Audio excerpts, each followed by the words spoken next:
om hierdie vraag te kan beantwoord is 'n redelike eenvoudige proses, want jy moet net onthou dat om T1 te bepaal is dieselfde as om te sê die som van die eerste term.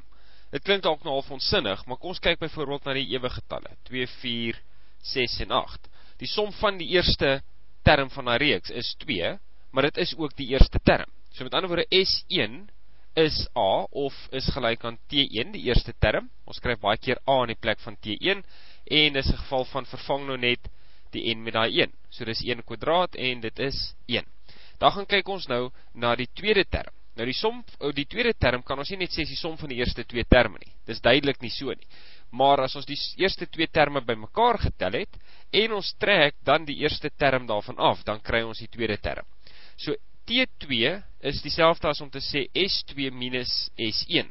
S1 het ons nou net gekry, S2 sal gegee word deur 2 kwadraat, vervang die n met 2, minus dan 1 kwadraat, en dit gee vir ons 4 minus 1 is 3. So daai is die eerste term, daai is ons tweede term, en dan vir die derde term, gaan ons doodeenvoudig dieselfde redenasie gebruik deur te sê S3 minus S2. So S3 word nou 3 kwadraat minus S2 het ons uitgewerk as 2 kwadraat. Jy kan dit weer gaan uitwerk indien nodig, en dit gee vir jou 9 minus 4 is 5. En daar is jou derde term. So dis T1, T2 en T3 uitgewerk net met 'n somformule.